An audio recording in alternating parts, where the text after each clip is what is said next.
Hi gals, welcome to the Strolls. Today I'm in my backyard and I'm going to share with you a quote from a book, and we're going to talk about how it can help you on your sobriety journey. This is from a book called Man's Search for Meaning, meaning men and women, written by Viktor Frankl. Viktor Frankl was an Austrian psychologist, actually psychiatrist. He's also a Nazi camp survivor, so he survived the Nazi death camps. You can imagine the insights he gained by being in those camps and watching how people respond to what they had to go through.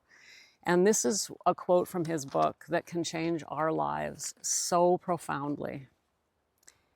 Between stimulus and response, there is a space. In that space is our power to choose our response. In our response lies our growth and our freedom. Let's talk about this. You know, one of the things we want to do in sobriety is learn how to respond instead of react. And it's in that space where we choose. So let's look at this again. Between stimulus and response, there is a space. What does that mean? It means we see something, we hear something, we're driving down the road, somebody cuts us off, we drop our coffee on the floor, it spills all over. That's a stimulus. That's a thing that happened. Somebody yells at us. Doesn't have to be negative. So that's stimulus. Between stimulus and your response or reaction to that stimulus, the thing that happened, between the moment it happens and the moment you respond, there's a space. Now, sometimes that space is a millisecond. Sometimes it's a second. You know, it's usually, is there even a space? Yes. What he's saying in the first sentence, there is a space there. Let me read it again. Between stimulus and response, there is a space. So first of all, let's believe that.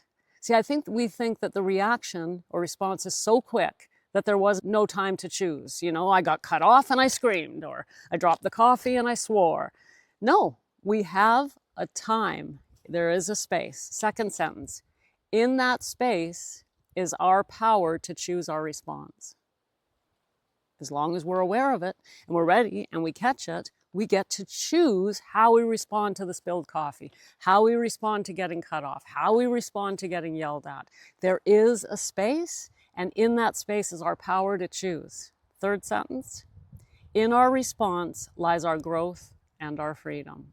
How we respond is indicative of how we are living in the world, showing up in the world. And I want you to know that if you're struggling with alcohol and you have tried and tried and tried, there's my kitty, and failed, you're likely responding without using that space. You're likely, it's called reactive.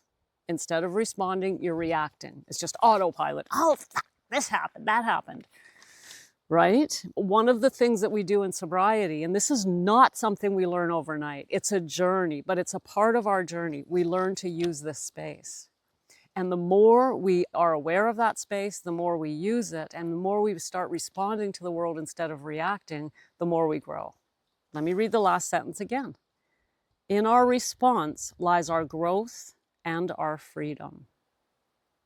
Gals, if you can learn how to respond instead of react, you are growing, like it or not. This is a practice that we have to do like forever, right? I still have to do it. I'm not sitting here saying, I got it. Can you get it? Not at all. But once we become aware of that and we think, okay, I have a choice.